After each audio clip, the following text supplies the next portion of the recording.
Hello everyone, तुमच्या सर्वांचे आस्वाद रेसिपीजमध्ये मी अमृता पुन्हा एकदा मनापासून स्वागत करते। आज आपण परत एकदा एक छान सुंदर असा तळणाचा पदार्थ घेऊन आलेलो आहे। मूगडाळीची पापडी बनवलेली आहे, तुम्हाला इथे मी दाखवते।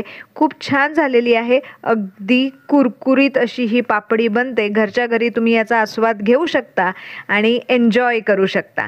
याची रेसिपी आपण सुरुवात करूयात। त्यासाठी फार काही साहित्य लागणार नाहीये।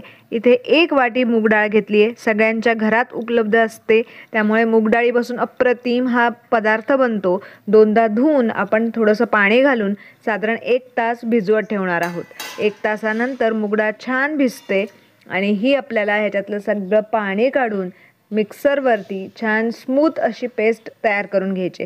त्यासाठी कदाचित तुम्हाला थोडंसं पाणी घालावं लागेल।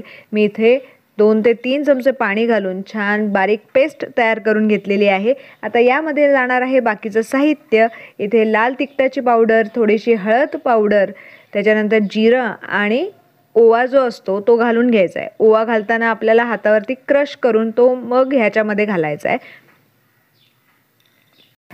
आता हे जे सर्व साहित्य आहे ते तुम्ही कमी जास्त करू शकता आणि थोडंसं टेस्ट छान येण्यासाठी इथे मी काळी मिरी पावडर सुद्धा यामध्ये घातलेली आहे। चवीनुसार मीठ घालून घेऊयात आणि हे सर्व जे साहित्य आहे छान मिक्स करून घेऊयात आणि त्याच्यानंतर आपण यामध्ये गव्हाचं पीठ घालून घेणार आहोत।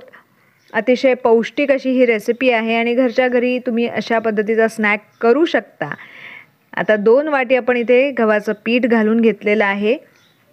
छान मिक्स करून घेऊयात आणि तुम्ही माझ्या चॅनलवरती नवीन असाल, सर्वात पहिल्यांदाच व्हिडिओ बघताय तर जरूर सबस्क्राईब करा।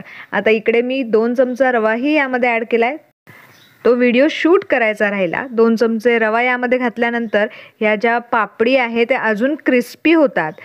अजिबात पाणी न घालता आपण असा घट्ट असा गोळा तयार करून घेणार आहोत आणि 10 मिनटं बाजूला ठेवून त्याच्यानंतर आपण ही पापडी तयार करायला घेणार आहोत। थोडंसं पीठ लावून घ्यायचं आहे आणि गोलाकार आकार करून घ्यायचा आहे। तो छोटा मोठा तुमच्या आवडीनुसार तुम्ही करू शकता आणि त्याच्यानंतर अशा पद्धतीने मी पुऱ्या लाटून घेते आणि पुऱ्या लाटून झाल्यानंतर आपण फोकच्या मदतीने अशा पद्धतीने त्याला टोचे मारून घेणार आहोत, म्हणजे पुऱ्या फुगत नाही आणि छान क्रिस्पी होतात। तेलही छान तापलेलं आहे आणि ह्या पुऱ्या आपण पटापट तळून घेणार आहोत। अशा पुऱ्या मुलांना नक्कीच आवडतील आणि संध्याकाळच्या वेळेत काहीतरी छोटं मोठं खायचं इच्छा असते, छोट्या भुकेसाठी हा खूप छान प्रकार आहे। दोन्हीही बाजूनी लो फ्लेमवरती आपण ह्या पुऱ्या क्रिस्पी होईपर्यंत तळून घ्यायच्यात।